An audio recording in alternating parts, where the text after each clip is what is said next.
तेरी तकदीर की तस्वीर सजाने वाले तुझे मेरे मन में मेरा साथ निभाने वाले मेरे मन में मेरा साथ निभाने वाले तेरा धन्यवाद करे मेरी तकदीर की तस्वीर सजाने वाले तुझे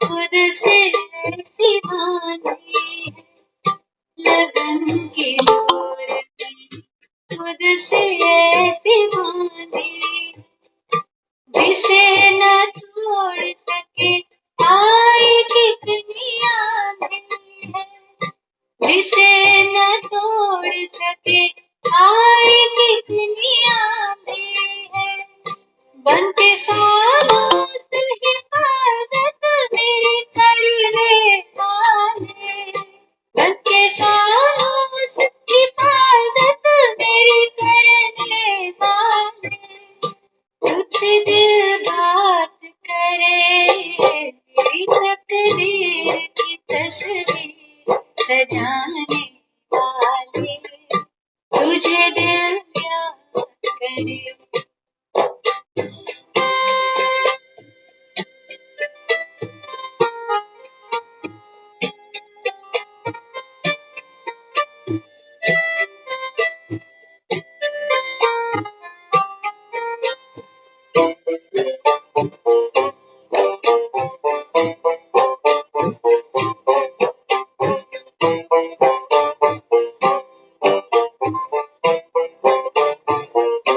नहीं तुमसा कोई प्यारा मुझे ज़माने में कोई बसता है मेरे दिल के आशियाने में नहीं तुमसा कोई प्यारा मुझे ज़माने में कोई बसता है मेरे दिल के आशियाने में है खुदा दोस्त मुझे खुद समझाने वाले है खुदा दोस्त मुझे खुद समझाने वाले तेरा आभार करे मेरी तकदीर की तस्वीर सजाने वाले तुझे दिल याद करे मेरी तकदीर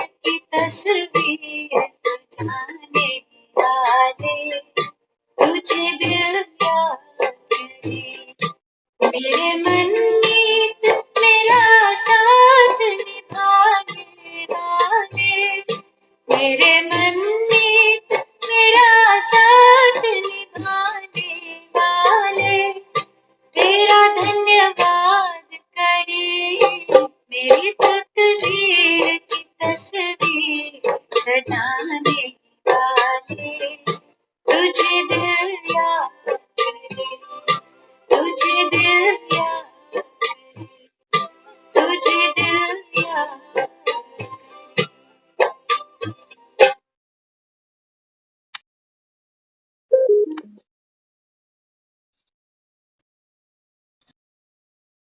ओम शांति।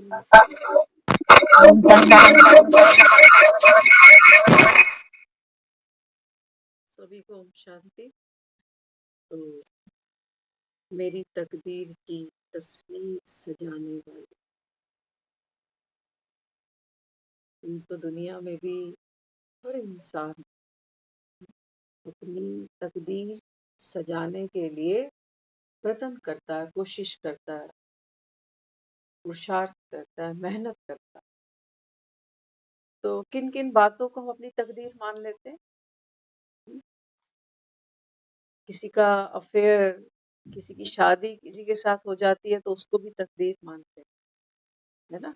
कोई नौकरी मिलती है उसको भी तकदीर मानते हैं, कोई प्लॉट, कोई दुकान, जो भी अचीवमेंट्स हम संसार में करते जाते हैं ना, तो क्या सोचते हैं कि इसकी किस्मत कितनी अच्छी, जहां हाथ डालता है वहीं मिट्टी सोना हो जाता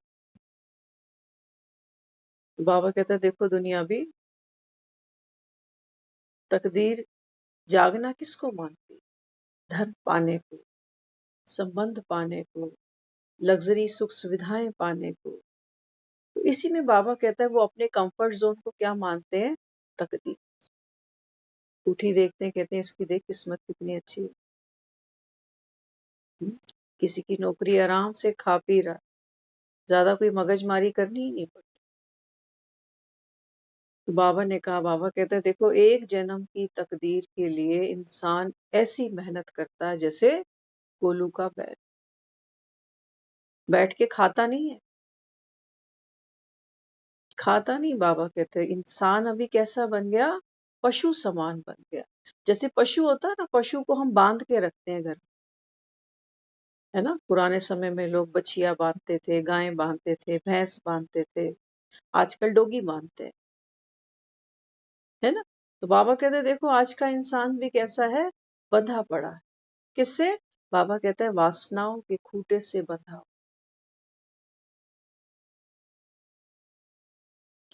बाबा कहता है फिर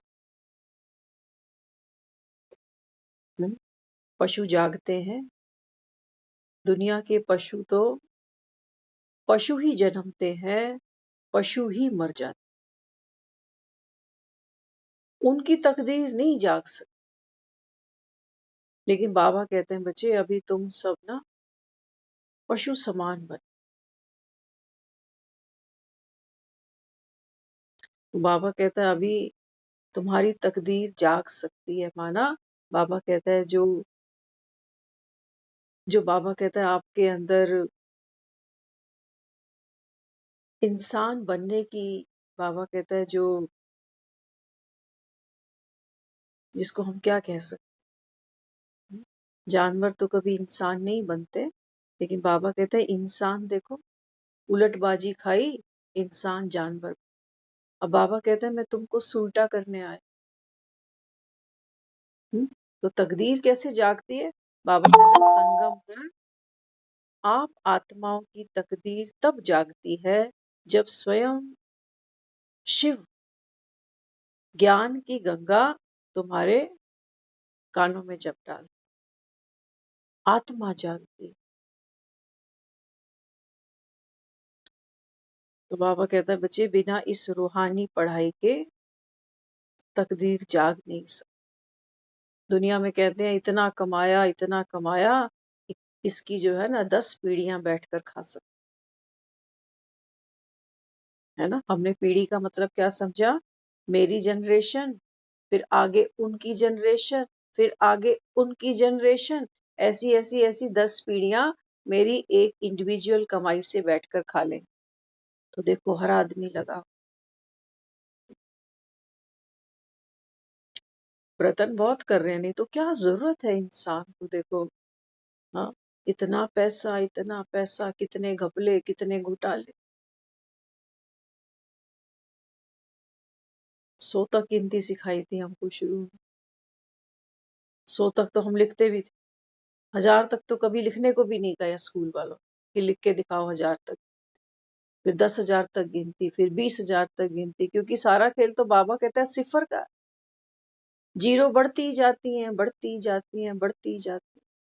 वहां बाबा कहता है जीरो बढ़ाने के चक्कर में लगे होते हो, वो बाबा कहता है ये जीरो बाबा कहता है जो है ना, ये बाबा कहता है बिल्कुल भर जाता है, अंडा होता है ना, आओ सिखाऊं तुम्हें अंडे का फंडा, ये नहीं यारो कोई मामूली बंदा। बाबा कहता है इसको मामूली बंदा मत समझ लेना कि इसी किरदार को जिए मरे खपे जा रहे हो कि मैं मेरा ये दुख, मेरी ये तकलीफ, मेरा ये परिवार, ये बाबा कहता है इतना मामूली बंदा नहीं है ये। तो बाबा ने आज समझाया, बाबा कहते हैं बच्चे पीढ़ी का मतलब समझ लो। पीढ़ी का मतलब होता है एक इंसान की वृद्ध अवस्था को भगवान पीढ़ी कहता है। हाँ? बाबा कहता है यहाँ तो देखो, एक जन्म में भी बाबा कहता है किसकी कितनी आयु है कुछ कह नहीं सकते। 10 पीढ़ियों के लिए कमाने की सोचते हो, पता नहीं अपनी कितनी उम्र लिखवा के ले आए। बीच में ही कहीं टिकट कट गई तो कई बार होता है ना, अपने बच्चे भी सेटल करके नहीं जाते लोग, उसकी अगली जनरेशन की तो क्या बात करें। कोई 3 जनरेशन 4 जनरेशन देख लेता तो क्या कहते हैं, कहते सोने की सीढ़ी चढ़ के गए।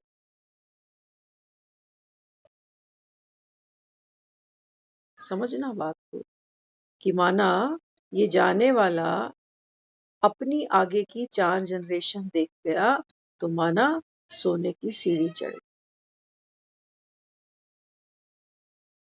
स्वर्ग की सीढ़ी। लेकिन वो स्वर्ग की सीढ़ी पता है बनाते कैसे हैं? वो सुनार के पास जाते हैं, हमने देखा। हमारे जब लौकिक में जब नाना की डेथ हुई तो उनके लिए ऐसी, उनके लिए या पता नहीं शायद ऐसे कुछ बनाया उन्होंने, सुनार के पास जाकर ना वो सोने की तार बन, 5 धातुओं का दान किया जाता है, सोना, चांदी, पीतल, तांबा, लोहा, करते हैं लोग दान। एक एक पतली पतली सी वो तार बना दे, वो सोने की सीढ़ी सोचो। तो बाबा कहते हैं बच्चे स्वर्ग की जो सीढ़ी बनती है ना, वो बनती, बाबा कहता है उसका आधार ये पढ़ाई है। ये पढ़ाई बाबा कहता है जैसे दुनिया की पढ़ाई पढ़ते हो ना, एक क्लास फिर दूसरी क्लास फिर तीसरी क्लास फिर ऐसे ऐसे, बाबा कहता है डिग्री मिलती है, फिर नौकरी मिलती है, फिर धन कमाते हो। धन कमाते हो तो कितना अहंकार आता है कि फलाना देखो। हाँ, तो बाबा कहते हैं बच्चे ये जो रूहानी पढ़ाई है ना, ये रूहानी पढ़ाई बाबा कहता है बच्चे तुम्हारी 21 पीढ़ी, किसकी? ऐसा नहीं कि मेरी जनरेशन फिर उसकी, ऐसी नहीं। बाबा कहता है वहां पर आप 21 पीढ़ी का वर्षा ले रहे हो। तो बाबा कहता है जो खाता है ना पेट उसी का भरता है। ये संसार का धन नहीं है जो कमाएगा कोई और खपाएगा कोई। बाबा कहता है यहाँ तो जो बैठेंगे जो पढ़ेंगे, बाबा कहता है वही नवाब बने। तो बाबा कहता है सतयुग में ऐसा नहीं है कि तुम युवा अवस्था में ही शरीर छोड़ के चले जा रहे, नहीं। बाबा कहता है वृद्ध अवस्था तक, बाबा कहता है सर्टेन है तुम्हारी आयु, बाबा कहता है वहां पर पूरी है। यहाँ तो कहते हैं ना अकाले मृत्यु, पता ही नहीं चलता बैठे बैठे कौन कब कहाँ, है ना। तो बाबा यहाँ कहता है आप यहाँ पढ़ाई पढ़कर अपनी 21 पीढ़ी का वर्षा ले रहे हो, माना मेरे स्वयं के 21 जन्म, जिसमें ये एक जन्म, ये जो अभी मैं गॉडली स्टूडेंट बन गया, ये मेरा सबसे विशेष जन्म है, क्योंकि इसी एक जन्म में हमको ईश्वरीय पालना मिल रही है ना। हम सब जब यहाँ ज्ञान में आते हैं तो बाबा हमें क्या सिखाता है? माँ बाप बच्चे को पालना देते हैं। बाबा भी मुरली में कई बार कहता है, बाबा कहता है मैं हर एक बच्चे के मस्तक पर क्या देखता हूँ? हाँ, तकदीर की लकीरें देखता हूँ। देखते हो ना वो साधु क्या करते हैं, 3-3 लकीरें खींच लेते हैं। क्योंकि बाबा कहता है उससे पूछो ना इसका मतलब क्या है तो वो कोई नहीं जानता। तो बाबा कहता है ये 3 लकीर कौन सी है? पहली लाइन है, बाबा कहता है भगवान से, बाबा कहता है पालना।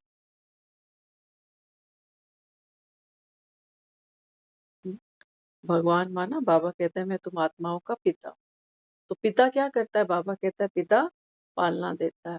टीचर बनकर बाबा कहता है मैं तुमको रूहानी पढ़ाई पढ़ाता हूँ।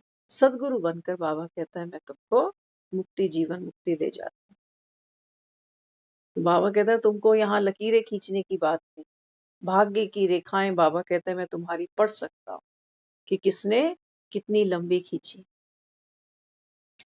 तो सबसे पहली जो भगवान हमको समझा नहीं देता है। वो क्या कहता है?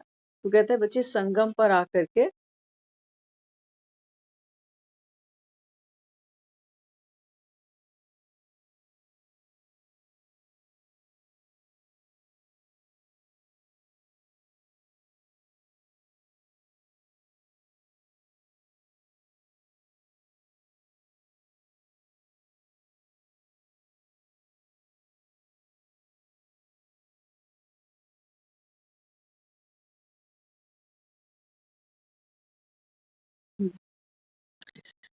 तो बाबा यहाँ समझाते, बाबा कहते हैं बच्चे संगम पर आकर मैं आपको सबसे पहली समझाने क्या देता हूँ कि भगवान आते हैं तो क्या करते हैं?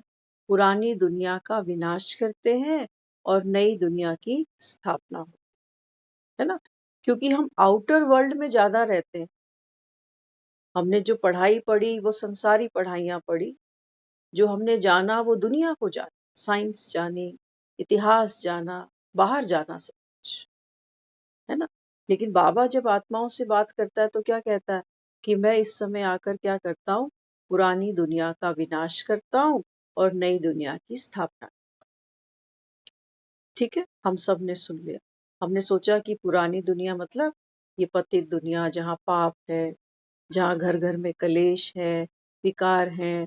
तो बाबा ना इस पुरानी दुनिया का विनाश कर देगा और सत्युग की एक नई दुनिया ले आएगा। तो हमको बाहर दिख रहा है, कलयुग भी बाहर दिख रहा है, सतयुग भी बाहर दिख रहा है, विनाश भी बाहर दिखता है, स्थापना भी बाहर दिखता है ना? पढ़ाई के दो लेवल होते हैं। जब हम कहते हैं अभी तो कच्ची क्लासें हैं ना इसकी, है ना, नर्सरी जा रहा है, पहली जा रहा है, दूसरी, कह रहा असली पढ़ाई तो इसकी 10th में शुरू होगी। तो सोच लेना, हम वो अब कच्ची के स्टूडेंट नहीं है सारे जो बार बार यही सोचेंगे कि विनाश तो अभी होगा, बाहर होगा, स्थापना भी बाहर होगी। नहीं, हाँ, बाबा कहते हैं बच्चे पढ़ाई तो बाबा कहता है कैसी है? सहज है। लेकिन ज्ञान का सागर बाबा कहता है ये पढ़ाई तो अंतहीन है, गुह्य ते गुह्य है। तो आज हम ये समझते हैं कि भगवान जो हमको यहाँ पालना दे रहा है ना, तो क्या पुरानी चीज है मेरे अंदर जिसका वो विनाश करता है और कौन सी नई चीज है जिसकी वो क्रिएशन करता है? कहा ना हमने, शंकर के द्वारा विनाश और ब्रह्मा के द्वारा स्थापना। ये सब हमको ऐसा लगता था भक्ति में कि ब्रह्मा बूढ़े शरीर वाला है, विष्णु वो जो है वो 4 भुजाधारी है, और जो शंकर है वो तो भस्म रमाए बैठा है और तीसरी आंख खोलकर बैठा है ना? ये सब हमने क्या देखा? देहधारी देख लिया और रिकॉग्नाइज भी कर जाते। कहीं देखेंगे कहेंगे ये तो ब्रह्मा है, ये विष्णु है, ये शंकर। लेकिन भगवान हमें क्या समझाता है? भगवान कहता है बच्चे ये पावर आपके पास है ना? हम कहते हैं ना भगवान शिव की ये 3 शक्तियां हैं।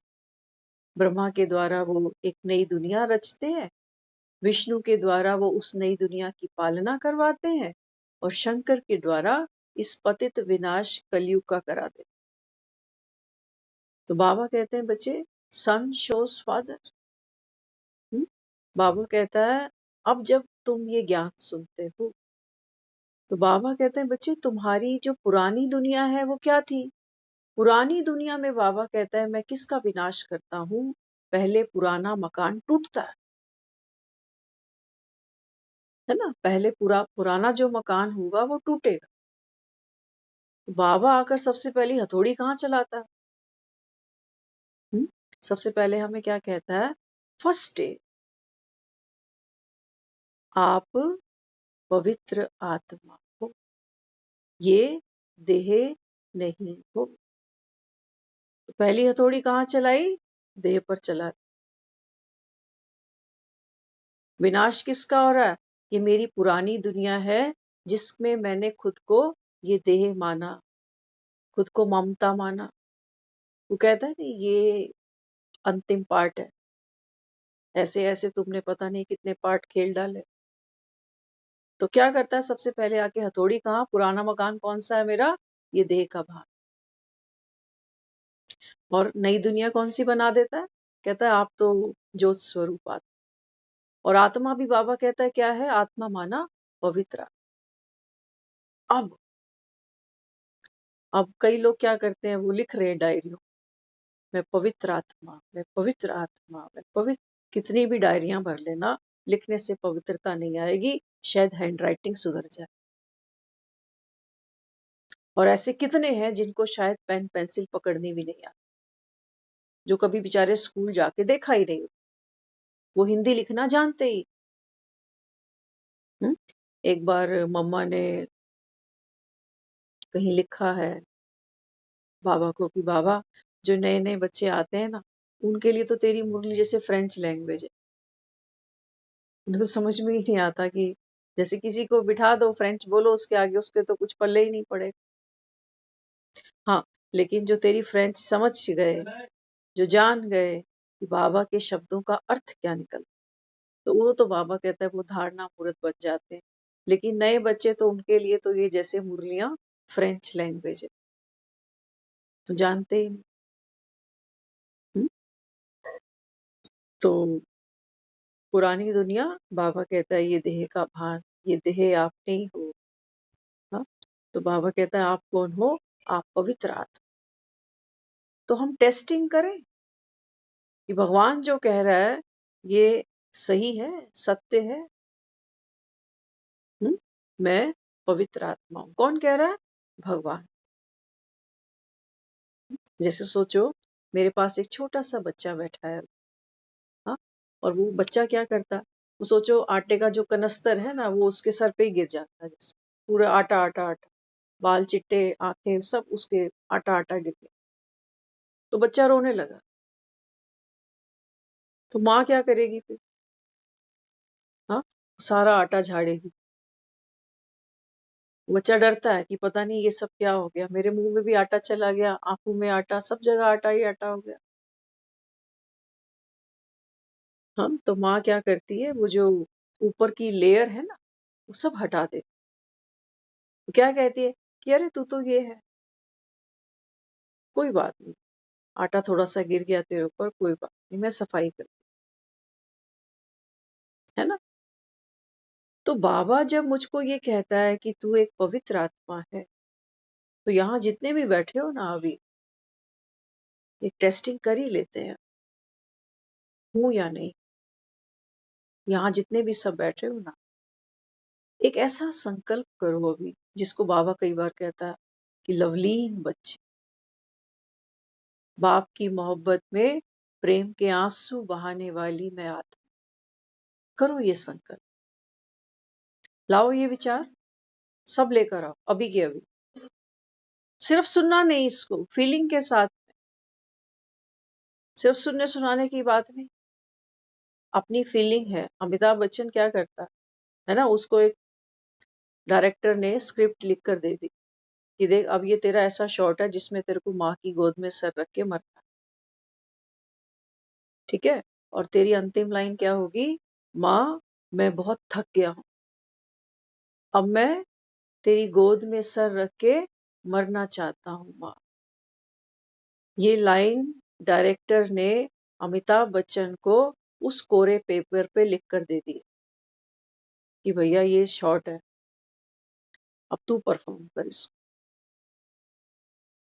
अमिताभ बच्चन विजय बनकर इस 2 लाइनों में अपनी जान फूकेगा, है ना। जान कैसे फूकेगा? उस करेक्टर को वो जिएगा, वो ये फील करेगा कि अब मेरी मृत्यु का क्षण आ चुका, और माँ से मुझे जितनी मोहब्बत है ना, वो मुझे आज पर्दे पे दिखानी।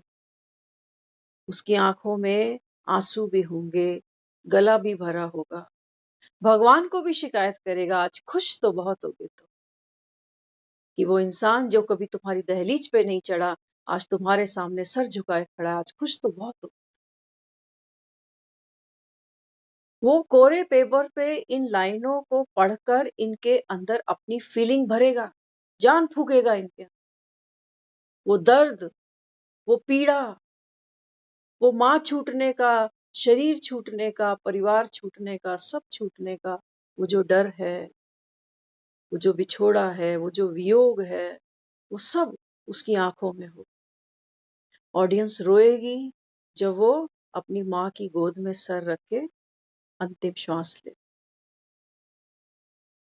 बिना जान फूके अमिताभ बच्चन इन 2 लाइनों में परफॉर्मेंस नहीं दे पाएगा। आत्मा को हर सीन में अपनी जान फूकनी पड़ती है, हर शॉट के अंदर, चाहे हम झगड़ा करें, चाहे हम किसी से प्यार। समझ गए ना? ये हमने आपको इसलिए बताया क्योंकि हमने जो आपको अभी एक लाइन दी है ना कि मैं बाबा का लवलीन बच्चा हूं और बाबा की याद में प्रेम के आंसू मेरी आंखों में आते, तो ये एक स्क्रिप्ट दी गई है आपको। अब आपको इसके अंदर अपनी जान फूकनी, फीलिंग के साथ, प्रेम के साथ उसको अनुभव कर।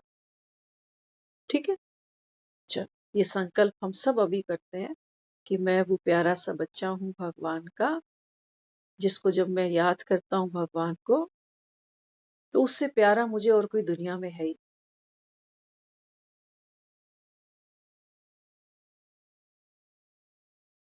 हो गया ये संकल्प। अब एक और संकल्प कर। ठीक है, अभी एक ऐसा संकल्प था हमारा, हाँ कैसा संकल्प था? बहुत प्यारा संकल्प था, प्रभु प्रिय था, है ना? अब एक और संकल्प कर। अब एक संकल्प ये करो कि मैं पापी आत्मा, क्या क्या कर्म मैंने नहीं किए, है ना? इसको भी भावना से कर,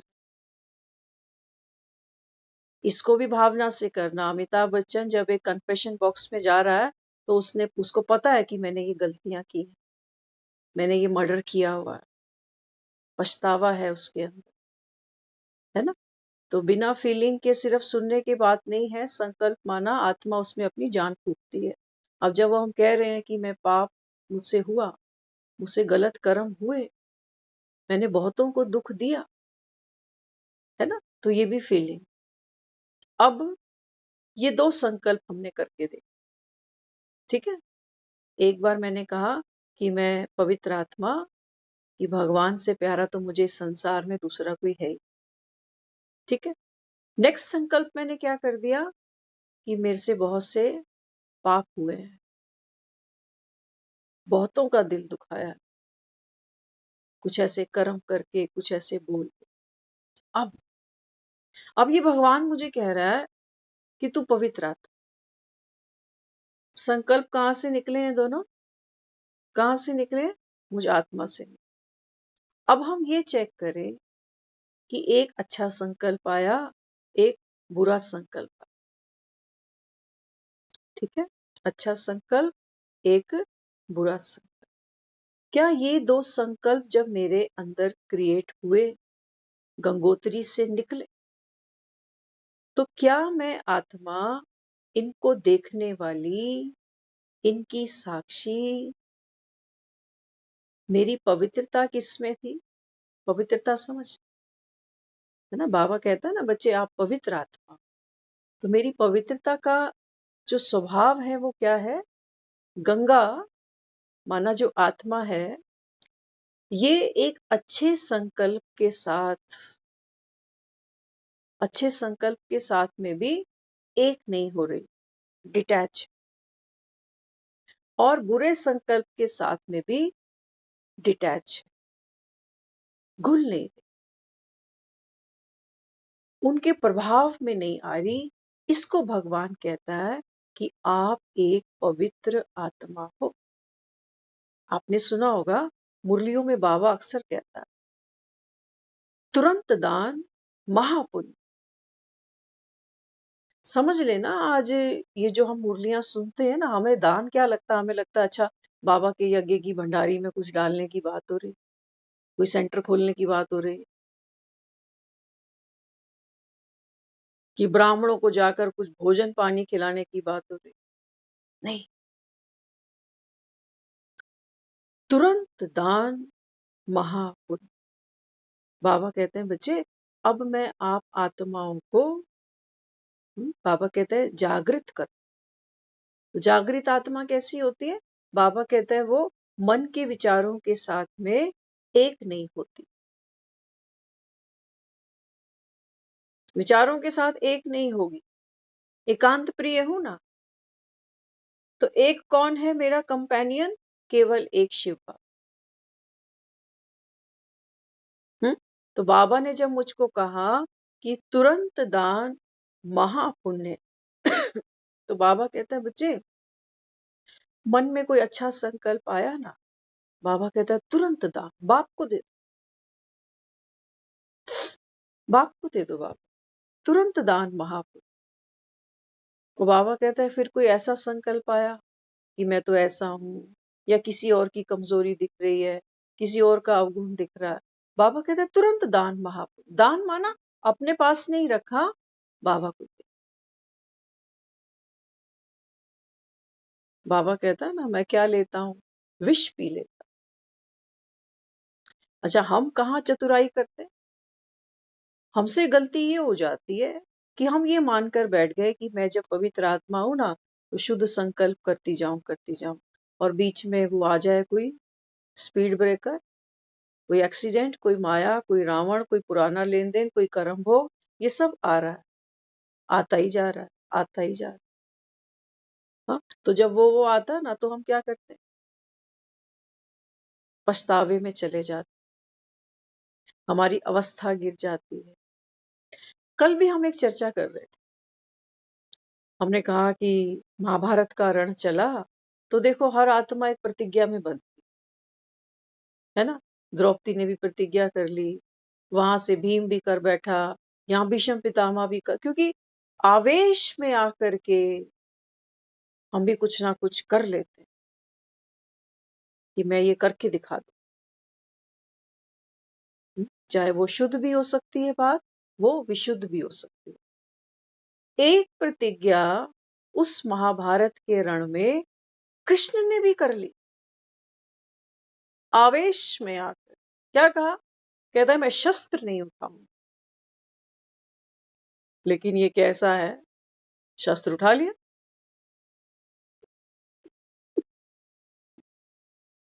दूसरों की प्रतिज्ञाएं पूरी करवा रहा। अर्जुन ने कह दिया था कि अगर मैं इसका वध नहीं कर पाया ना, तो मैं तो फिर समाधि ले, सूर्य अस्त से पहले, अगर इसका वध नहीं किया। तो सूर्य अस्त हो गया, सब कह रहे हैं कि अर्जुन समाधि ले, ये तुम्हारा ही नहीं। तो क्या किया उसने? सूरज के आसपास सारे बादल छा गए, और सब सोच रहे हैं कि अब ये समाधि ले। तो जिसको मारना है वो भी बाहर आ गया, पहले छुपा हुआ था कि अब तो सूर्यास्त हो रहा। अचानक से फिर वो बादल छट गए, सूरज फिर से चमकने लगा। तो कहते हैं कि चलो आ गया शिकार साम।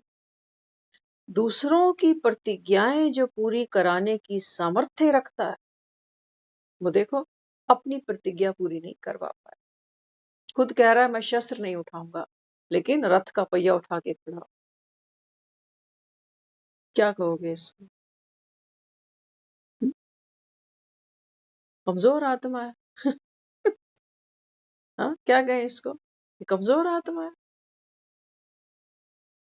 फ्लेक्सिबल आत्मा। इलास्टिक जानते हो ना, क्या कहते हो? इलास्टिक खींचो, छोड़ो, फिर इलास्टिक अपनी जगह आ जाए। बाबा कहते हैं बच्चे, आपकी पवित्रता माना आत्मा अपने सत्य स्वरूप को पहचाने, उसमें टिके, है ना? अब कृष्ण का चरित्र देखे कोई, तो क्या कहते हैं? कहते रण छोड़ है जी। हाँ, बाबा भी हमें कई बार कहते, बाबा कहते हैं बच्चे क्या करो। हाँ, बाबा कहते हैं बच्चे जब बात बड़ी हो जाती है ना, तो बाबा कहते हैं तुम रण छोड़ दो। रण छोड़ दो मतलब युद्ध में, बाबा कहता है इस मैदान में अपनी शक्तियों को व्यर्थ नहीं गवाओ, व्यर्थ का चिंतन करके, है ना? तो बाबा कहते हैं वहां रण छोड़। तो दुनिया तो देखती है डर गया, लेकिन उसको ये नहीं पता कि ये रण छोड़ने से इसने क्या किया, अपनी शक्ति जमा कर, अपने समय को व्यर्थ होने से बचा ली। और सबसे बड़ी बात, भगवान की श्रीमत संभालना। तो बाबा भी यहाँ क्या समझाना चाहता है अपने को? बाबा कहते हैं, जब मैं आपको कह रहा हूं ना आप पवित्र आत्मा हो, तो बाबा कहता है आत्मा का सत्य स्वरूप क्या है? बाप समान है। भगवान कैसा है? कैसा है भगवान? बाबा कहता है बच्चे, मैं पुरानी दुनिया का देखो विनाश भी कर देता हूँ, मुझे इससे कोई मोहब्बत नहीं है। नई दुनिया बाबा कहता है मैं स्थापन करता हूँ, उसमें भी बाबा कहता है मेरा कोई पार्ट। कितना डिटैच।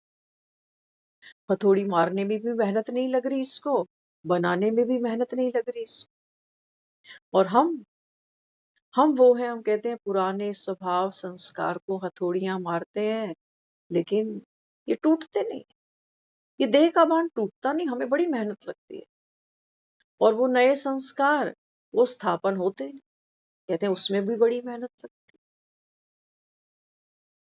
तो बाबा कहते हैं बच्चे, तू आत्मा क्या है? तू आत्मा, बाबा कहते हैं बच्चे, भगवान समान है ना। तो किसको संभालना है? विकेट संभालना माना। जब हमने कहा कि मैं आत्मा, पवित्र आत्मा हूं, तो मेरी पवित्रता किस में है? बाबा कहता है ये खेल चलेगा नीचे। कभी कभी सचिन तेंदुलकर एक बॉल पे सिक्सर भी मार ले, और कभी कभी सचिन तेंदुलकर शायद 0 पे आउट भी हो जाए। ऑडियंस सिक्सर मारने पे तालियां बजा देगी, और जब 0 पे आउट हो जाएगा तो ऑडियंस क्या करेगी? सचिन तेंदुलकर को उस दिन हार नहीं पहनाए। उस दिन सारी अखबारें भरी हुई होंगी कि सचिन तेंदुलकर बेरंग लौट आए। लेकिन है तो सचिन तेंदुलकर, उसने अपनी पहचान तो नहीं गवाई। वो ये तो नहीं कह रहा कि आज मैं 0 पे आउट हो गया तो आज के बाद तो मैं कभी बल्ला उठाऊंगा ही नहीं जी, अब मेरी ताकत खत्म हो गई बल्ला उठाने। नहीं, पवित्र आत्मा हूं इसका मतलब मैं सचिन तेंदुलकर हूं। ये मैदान है, ये खेल है, इसमें कभी अच्छा परफॉर्म भी हो जाएगा, कभी बैड परफॉर्मेंस भी हो जाएगी, लेकिन मैं हूं तो सचिन तेंदुलकर। तो बाबा अपने को यही रियलाइज कराता है। बाबा कहते हैं बच्चे आप ना एक पवित्र आत्मा, तो तुरंत दान महापुण्य करो। बाबा आपने देखा होगा सौरभ गांगुली ने मैन ऑफ द मैच लिया, मैन ऑफ द सीरीज ले ली, लेकिन जब ये लास्ट बॉल पे या जो भी सोचो टारगेट पूरा हो गया, जिस बॉल पे ये विन करता है ना, एक मैच था उसमें उसने अपनी टी शर्ट ही फाड़ दी, और ऐसे वो ग्राउंड में बैठकर ऊपर आसमान की तरफ बल्ला किया। उस किसको याद करती है आत्मा? बल्ला चलाया इसने, भाग दौड़ करी इसने, कैप्टन ये, टीम को गाइड करने वाला ये। लेकिन जब ये मैच जीतता है तो ये बल्ला ऊपर करके, दोनों हाथ ऊपर करके उसको उसको थैंक्स करता है। तो बाबा हमें यही समझाता है। बाबा कहते हैं ड्रामा में आपका खेल है जी, कभी खुशी कभी गम, तारा रम पम पम, हंसो और हंसाया करो। आप पवित्र आत्मा हो, ढोल बजते रहने चाहिए, ढोल नहीं रुके। अब ऐसा नहीं है सचिन तेंदुलकर 0 पे आउट होके आएगा तो घरवाली रोटी नहीं देगी इसको। अभी इलेक्शन का रिजल्ट आ रहा 2 दिन में। अब ऐसा नहीं है जो कैंडिडेट हारेंगे ये सारे सुसाइड कर लेंगे।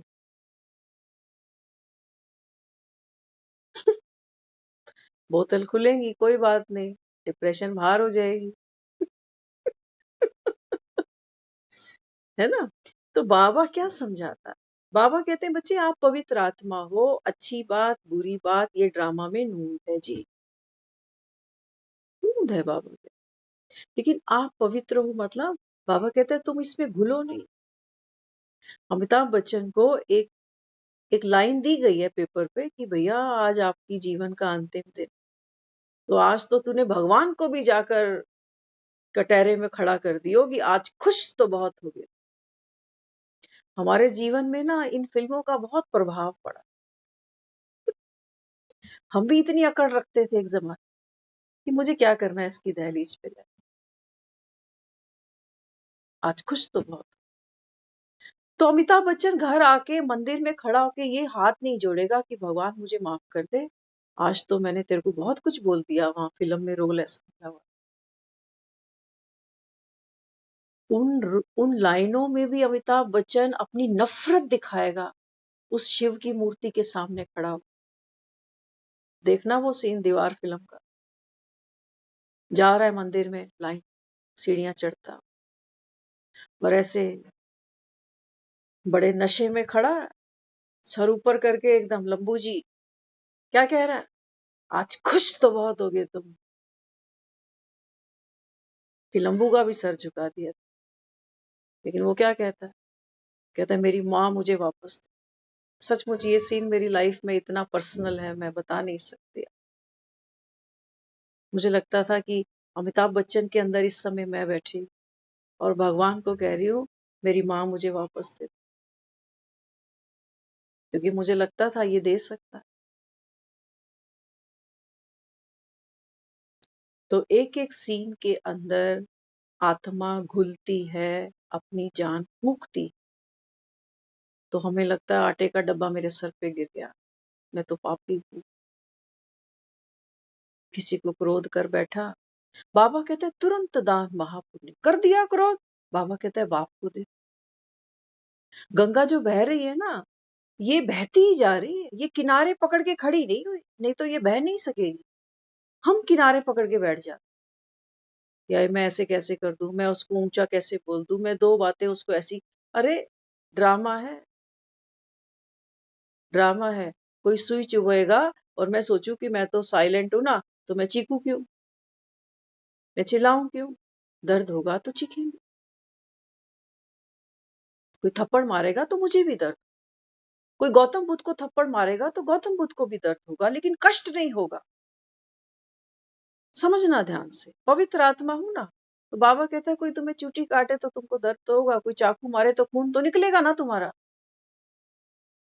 शक्तिशाली आत्मा हूं ये मतलब थोड़ी है कि कोई आके चाकू मार देगा तो खून नहीं निकलेगा, खून तो निकलेगा। लेकिन बाबा कहता है जब मैं कह रहा हूं आप पवित्र हो, नॉलेजफुल हो, शांत स्वरूप हो, प्रेम स्वरूप हो, तो बाबा कहते हैं इसका मतलब तुम मेरे जैसा है, डिटैच। पुरानी दुनिया से भी तुमको कोई लगाव नहीं है, कोई नफरत नहीं है कि हाय इतनी दुनिया देखो, नए नए बच्चे आ रहे हैं, ये भी 2-4 साल में मर जाएंगे, कम से कम ये तो कुछ देख लेते। और उसको नई दुनिया से भी कोई अटैचमेंट नहीं है कि ऐसी दुनिया होगी जहां जिनको पढ़ा रहा हूं, जिनके पीछे जान फूक रहा हूं, ये मुझे याद भी नहीं करें। जब हम खुद को कह रहे हैं मैं पवित्र आत्मा हूँ, नॉलेजफुल हूँ, शक्तिशाली हूँ, ज्ञान स्वरूप हूँ, प्रेम स्वरूप हूँ, आनंद स्वरूप हूँ, मैं ये कह रही हूँ कि भगवान के जैसी हूं मैं।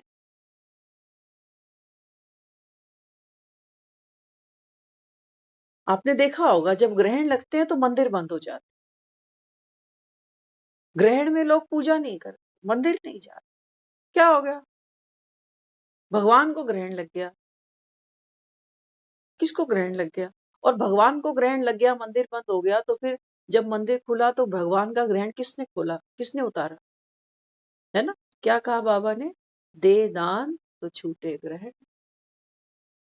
आत्मा को ग्रहण लगता है जब वो कोई ऐसी परफॉर्मेंस करती है ना। अब सोचो अगर सचिन तेंदुलकर 0 पे आउट होके घर जा रहा है, ऑब्वियस सी बात है जी, हंसता हुआ तो नहीं जाएगा, उदास जाए, तो उसको ग्रहण लग गया है। बहुत से लोग उसको मिलेंगे, चीयर अप करेंगे, चलना यार छोड़, अगले मैच में अच्छा स्कोर करेंगे, मेहनत करेंगे, कभी कभी हो जाता है, टेक इट इजी सचिन यार, कोई बात। लेकिन सचिन को खुद दान करना पड़ेगा, तब सचिन का ग्रहण उतरेगा। सचिन तेंदुलकर को क्या दान करना पड़ेगा, उदासी का दान करना पड़ेगा, है ना? आप अपनी उदासी किसी को देना चाहो, कोई लेगा? हम्म? हम किसी को क्रोध दान देना चाहें, लेगा कोई? है? तो बाबा हमें क्या कहता है, बाबा कहता है कुछ भी है ना, बाबा कहता है मैं कंपेनियन, साथी बैठा हूं। बाबा कहते हैं यहाँ कोई भार नहीं रखा, तुरंत दान महापुण्य। खट्टे बेर है, मीठे हैं, कड़वे हैं, जहरीले हैं, बाबा कहते हैं मुझको दे दे, तू तो पवित्र आत्मा है, तू तो पवित्र आत्मा। एक समय था सचिन तेंदुलकर छोटा सा बच्चा, क्रिकेट नहीं जानता था क्या होता, उसको नहीं पता था सेंचुरी क्या होती है, विकेट क्या होते हैं, ओवर क्या होते हैं, विकेट कैसे गिरती है। धीरे धीरे उसने ये सब ट्रेनिंग ली, प्रोफेशनल बन गया, डोमेस्टिक खेला, इंटरनेशनल खेला। जिंदगी भर तो नहीं खेलेगा, आज रिटायरमेंट ले ली। ऐसे ऐसे रिकॉर्ड बनाए थे जो दुनिया सोचती थी कोई सचिन का रिकॉर्ड तोड़ नहीं सकता, विराट कोहली तोड़ बैठा। ये खुद स्टेडियम में खड़ा होकर तालियां बजा रहा विराट कोहली को। अब ये नहीं सोचना कि विराट कोहली का बाप नहीं आएगा, जल्दी आ जाएगा। तो बाबा कहते हैं बच्चे आप अच्छे कर्म का ना अहंकार भी नहीं करो कि मैंने तो दूसरों के लिए कितनी हेल्प करी, अपना भी नहीं देखा दूसरों को। बाबा कहता है मुझको दान कर, मत बाहर ले इसको, नहीं तो दूसरे वैसा नहीं करेंगे ना तेरे साथ तो तू दुखी होएगा कि मैंने तो कितना अच्छा किया। बाबा कहता है तुरंत दान वहां, यहां से बाबा कहता है खाली हो जाओ। गंगा में लोग कितनी गंदगी फेंकता है, लेकिन दुनिया कहती उसको फिर भी गंगा मैया। ये पावर है। बाबा कहता है जब मैं कह रहा हूं आप आत्मा पवित्र हो, तो बाबा कहते हैं बच्चे ये आपकी प्योरिटी है, इसको संभालो बाबा, बाप समान।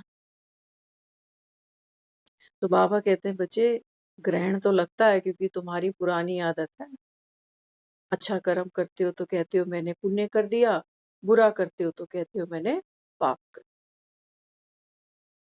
अब जो बाप है ना वो बच्चे को क्या सिखा रहा है। बाबा कहता है मैं अभी बाप बनकर तुमको पालना दे। तो भगवान क्या पालना देता है। हम भी अपने बच्चों को क्या कहते हैं कि बच्चे जो भी कमाते हो ना कुछ दान करो। देने से क्या होता है? देने से भक्ति में हमने सुना देने से बढ़।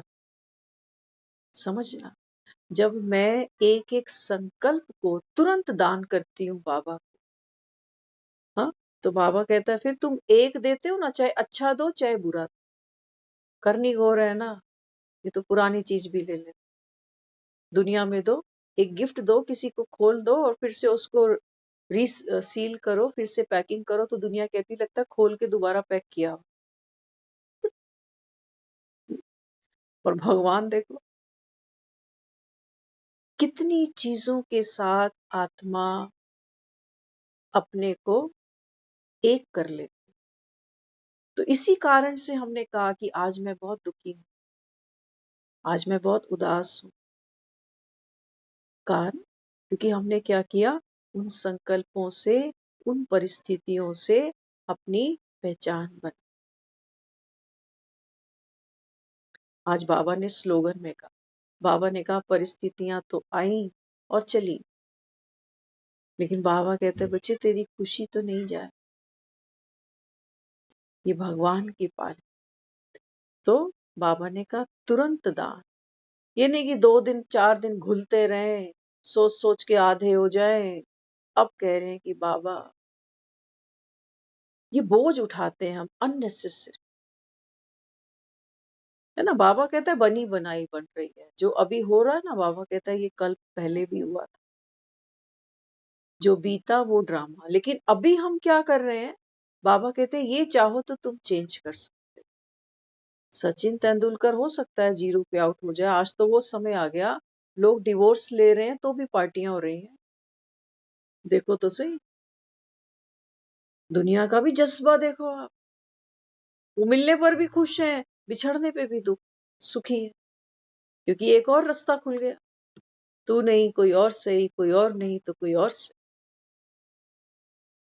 हाँ, तो बाबा जो अपने को दे रहा है ना, जो बाबा कहता है बच्चे पुरानी दुनिया का विनाश। बाबा कहते हैं सबसे पहली जो आपकी पुरानी दुनिया है वो क्या है, आप बाबा कहता है खुद को ये देह मान कर बैठे। तो बाबा ने क्या कहा, अमृत वेले उठकर बाबा कहता है आत्मचिंतन करो हे दुलारो, 2 घड़ी मन प्रभु में लगा लो, इतनी सहज मुक्ति कहीं है नहीं। दुनिया आप देख रहे हो टीवी चैनल्स पे, मोबाइल पर कितना हाईलाइट हो रहा है बार बार कि दुनिया कुंभ नहा रही है, दुनिया कुंभ नहा रही है, मर रहे हैं, कुचले जा रहे हैं, न ट्रेनें मिल रही हैं। हाँ, इतना कष्ट उठाकर भी लोग देखो मुक्ति को जा रहे हैं। और बाबा हमें क्या दे रहा है? सहज मुक्ति। बाबा कहते हैं बच्चे आत्मा तो सदैव बंधन मुक्त है, लेकिन हाँ बाबा कहता है वो रावण राज्य में बैठे हो ना, तो बाबा कहता है अभी आत्मा फंस गई, अभिमन्यु फंस गए इस चक्रव्यूह के अंदर। तो खुद को देह मानता है, देह मानता है तो फिर इन कर्मेंद्रियों के सुख में व्यस्त हो जाता। खाना पीना सोना धोना, ये रिश्ते, ये धन, ये कोठी, ये महल। बाबा कहता है अभिमन्यु इसी चक्रव्यूह में फंसता है, इसको भेदना कोई नहीं जानता। और बाबा कहता है बच्चे तुम तो वो अभिमन्यु बन जाते हो जो चक्रव्यूह से बाहर आना भी तो नहीं चाहते। क्या कहते हो भगवान? मेरा सुखी रहे परिवार माँ, बस ऐसे ही मैं इनको देखता रहूं, जीता रहूं, मेरी पीढ़ियां बढ़ती रहे, भले ही अंदर बीमारी मुझे खाती जाए। तो बाबा कहते हैं बच्चे ये चक्रव्यूह, बाबा कहता है बच्चे मेरे सिवा और कोई भेदेगा नहीं। हम कुछ दिन पहले क्लास में बैठे थे तो वो बताने लगे, कहते हैं हमारे जो के लोग हैं ना, उनको आप कितना भी कंपेल कर लो ज्ञान सुनने के लिए, वो कहते नहीं हम तो हमारे गुरुजी को ही मान। तो कहते हैं अगर आप उनको ये जाके कह दोगे कि कोई भी मनुष्य दूसरे मनुष्य को गति सदगति नहीं दे सकता, है ना, भगवान कोई मनुष्य थोड़ी है, वो बेचारे खुद बीमार पड़े, उनको अपने परेशानियां दुनिया भर की, ये आश्रम कौन चलाएगा, कौन से चेले को गद्दी देंगे, उसी के पीछे महाभारत हो जाती है। और बाबा कहते हैं बच्चे तुम्हारे, कल परसों भी आया था मुरली में, बाबा ने कहा कोई भी साधु संत तुम्हारा गुरु, बाबा कहता है वो तुमको वर्षा नहीं दे सकता भगवान जैसे। वो तो बाबा कहता है अपने घर बच्चे छोड़ आया, तुमको कौन बच्चे कहेगा। और तुम तो मंदिर में जब जाकर मुझको आत्मा याद करती है तो वो कहती है तुम ही हो माता पिता, तुम ही। और तुम्हारा गुरु तो अपने बच्चे जमे हुए छोड़ के आ गया जिनको पैदा किया था। तो क्यों कहने लगे, कहते हैं अगर आप इनको कितना भी कंपेल कर लो ना कि गुरु गति सदगति नहीं दे सकते, तो क्या कहते हैं? कहते हैं हमने तो गुरु को ही सब कुछ सौंप दिया, अगर भगवान पूछेगा तो गुरु से पूछेगा, हमें क्या।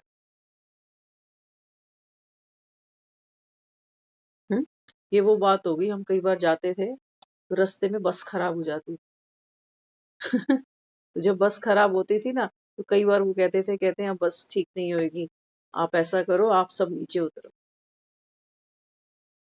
तो फिर वो किसी और बस में दूसरी सवारियों को चढ़ा देता। तो ये उसकी एक लाइबिलिटी होती थी कि भी तेरी बस पे हम चढ़े थे, तेरे से हमने टिकट कटा ली, तो अब तेरे जो भी टच में है तो उस बस पे हमको बिठा।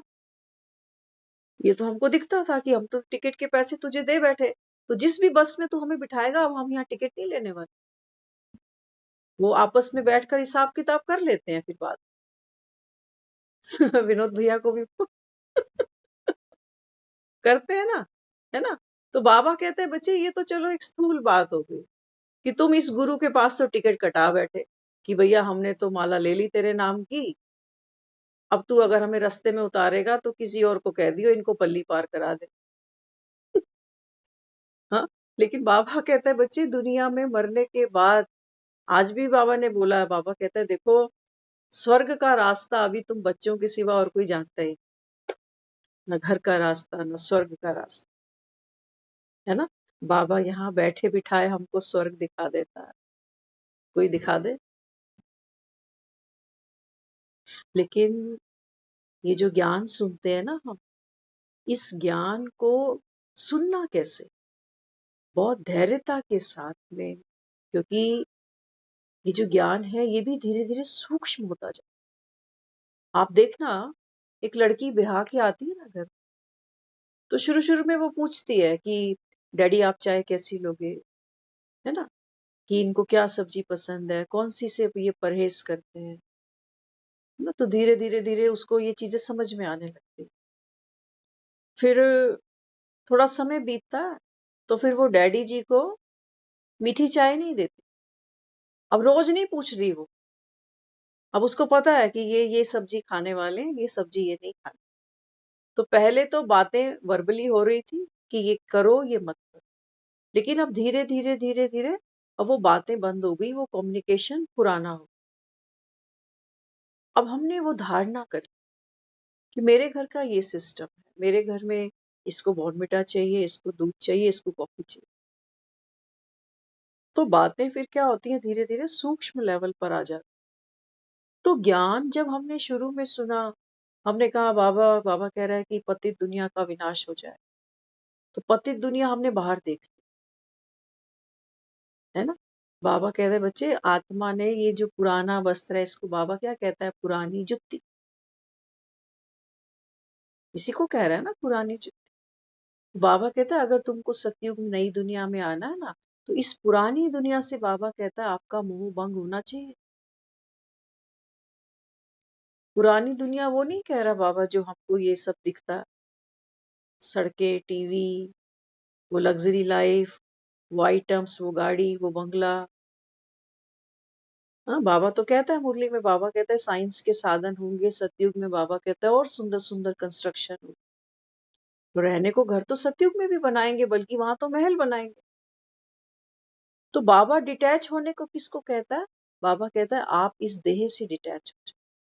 तो जब मैं आत्मा देह से डिटैच का अभ्यास करती हूँ, पुरुषार्थ करती हूँ, तो धीरे धीरे फिर मेरा सामना किससे होता है, मेरी अपनी पुरानी आदतों से। कुछ दिन पहले की मुरली आ रही थी, बाबा कह रहा था कि देखो दादी कितनी निरअहंकारी थी, क्या कहती थी, मैं कभी यूज ही नहीं किया। कहा ना, तो जब हम मैं यूज करते हैं तो हमको क्या दिखाई देता है, ये ममता दिखाई देती कि मैंने ये खाया, मैंने ये पिया। हर चीज बाबा कहता है तुरंत दान महापुण्य। कोई चीज खा रहे हो ना, इसका स्वाद भी दान कर दो उसको, कि बाबा ये देख, इसको कहते हैं राजमा चावल, मैंने यही सीखा है। मैं जब आई थी मुझे नहीं पता था ये राजमा चावल होते हैं। ये स्वाद है बाबा इसका, ये भी दान करो इसको। जिस बेड पे लेटते हो, जिस एसी में जहां पर बैठते खाते हो, बाबा ये कैसा पलंग है आलीशान, इसका सुख भी दान करो उसको। किसी बात को लेकर मन में दर्द है, कोई बात अंदर अंदर घोट रही है हमको जैसे, तुरंत दान महा। कितनी बीमारियां अंदर लेके जी रहे। संघर्ष तो बाहर करना ही है, लेकिन अंदर क्यों पाला उसको, जो होगा बाहर होगा, है ना। हम पेपर देने जा रहे थे 10th का, हमें याद है, क्योंकि आत्मा घुलती है ना अंदर। 10th का पेपर है, पहला पेपर है, तो रात कोई फिल्म देख रहे हैं दीवार, आज कुछ तो बहुत हो गया था। तो अंदर अंदर अंदर ऐसे हो रहा है कि बोर्ड का पेपर, क्या होगा क्या होगा क्या होगा क्या होगा। हमारे जैसा आदमी, हाँ, जिसका लोग कहते थे, हमारे मदर कई बार कहते थे, कहते इसकी टीचरों ने कभी मुझको स्कूल बुलाया नहीं। क्यों नहीं बुलाया जरूरत नहीं पड़ी ना। लोग बुलाते हैं ना, कहते पेरेंट्स मीटिंग में माँ को ले आई हो, बाप को ले आई हो, तेरी ये खबर लेंगे, तेरा वो करें। कभी किसी ने नहीं बुलाया। उनके साइन भी हम खुद, मम्मी के डैडी के दोनों के साइन हमने अपनी रिपोर्ट कार्ड में पूरी जिंदगी खुद करे, पूरी जिंदगी, और उनके सामने ही किए। मैं आपको इतनी सी भी तकलीफ नहीं देंगे, खुद कर लेंगे साइन तुम्हारे। देखो कितनी होनहार औलाद है तुम्हारी। हाँ, साइन की भी जरूरत नहीं। अभी भी कुछ ऐसा था, कोई डॉक्यूमेंट साइन करने थे फादर, बहुत सारे थे। तो कहने लगे, कहते इतने सारे मैं नहीं कर सकता, तो भाई ने फिर हमको दिए, कह रहे तू कर दे फटाफट साहब, कर दिया। तो बाबा कहता है ना, बाहर बच्चा विशेष है हाँ, हम तो भगवान के भी सिग्नेचर खुद कर दे। और बाबा कहता है मेरा एक एक बच्चा मेरा सिग्नेचर, है ना। तो ये है हमारी पतित पुरानी दुनिया। बाबा यहाँ हथौड़े बजा रहा है रोज, और चोट लगती है, दर्द नहीं होना चाहिए। बाबा कहता है ये पुरानी जुत्ती है, पुरानी देह है ना। और हम सोचे है, आज ही तो पार्लर में 2,000 रुपए दिए, ये कह रहा है पुरानी जुत्ती है हाँ, बाबा कहता है बच्चे जो अटैचमेंट है ना तुम्हारी, ये भंग होनी चाहिए। अच्छा पहनो। कृष्ण को जितना दिखाया है ना ब्यूटीफुल। अभी 1-2 दिन पहले मुरली में एक लाइन आई थी, बाबा कहता है विलायती भी तो गोरे हैं। मुझे ये लाइन बहुत अच्छी लगी। बाबा कहता है देखो विलायती भी कितने गोरे होते हैं, लेकिन बाबा कहता है मैं ऐसा तुमको सुंदर नहीं बना रहा। बाबा कहते हैं मेरी सुंदरता का मतलब क्या है, दिव्य गुण। नहीं तो बाबा कहता है जाके देखो विलायतों में तो बहुत गोरे गोरे लोग हैं। शाम से सुंदर का मतलब ये नहीं कि मैं तुमको गोरी चमड़ी दे रहा हूँ। ज्ञान बड़ा सुंदर है, और मुझे लगता है अगर कोई ध्यान से समझ के साथ ज्ञान को अडॉप्ट करेगा, धारण करेगा ना, तो सचिन तेंदुलकर तो जी देखो सचिन तेंदुलकर ही है। अमिताभ बच्चन तो अमिताभ बच्चन ही है। रोल में, परफॉर्मेंस में रोना भी पड़ता है, हंसना भी पड़ता है, मारना भी पड़ता है, तो कई बार मार खानी भी पड़ जाती है। नूंद है ड्रामे में। बाबा कहता है ये ब्यूटी है ड्रामे की, लेकिन तू बाबा कहता है क्या कर अभी, तुरंत दान महापुर। बाबा मुरलियों में कहता है ना बच्चे रोज पोता मेल देना, तो पोता मेल रात को नहीं दिए जाते। कई बार बाबा कहता भी है रात को कचेरी लगाओ। रात को पोते मेल नहीं निकाले जाते, सारे दिन में पता नहीं कितनी बातें आती हैं, भूल ही जाती। तुरंत दान बाबा, तुरंत दान। कुछ भी बाबा कहता है अंत में कैसे जाना, यहाँ से खाली जाना, बिल्कुल खाली होके जाना है से। ना ही पुण्य कर्मों का बोझ उठाएंगे कि इतने साल से ज्ञान में चला, इतनों को ज्ञान में ले आया, इतने सेंटर खोल, कोई बोझ नहीं उठाना, किसी खूटे से नहीं बंधना। देखो पिंजरा पिंजरा ही होता है, चाहे सोने का ही क्यों। और किसी भी पाप कर्म के बोझ से भी नहीं दबना कि हाय इतना कर दिया, मेरी वजह से उस बेचारे का इतना नुकसान हो गया। चलते चलते एक छोटा सा ध्यान आ रहा है अभी, वो जरूर शेयर करेंगे, क्योंकि मन पर भार होंगे तो ज्ञान बुद्धि में बैठते भी, सुनने का भी मन नहीं करता ज्ञान को, क्योंकि कोई ना कोई अंदर चल रही होती है कहानी। सुरेश ओबराय सब जानते हो, है ना, शिवानी दीदी के साथ प्रोग्राम करते अवेकनिंग का। तो हम एक बार सुन रहे थे, उनकी रियल लाइफ की घटना है। वो कहते मेरे भाई थे, हम एयरपोर्ट उनको लेने गए, तो 2 गाड़ियां थी। कहते हैं वो इस गाड़ी में बैठ रहे थे, मैंने उनको बोला आप उस गाड़ी में आ जाओ। तो कहते हैं उस गाड़ी का एक्सीडेंट हुआ, मेरा भाई खत्म। पूरी जिंदगी कहता है मैं खुद को टॉर्चर करता रहा कि काश मैं उसको नहीं कहता उस गाड़ी में बैठने को, आज शायद जिंदा हो।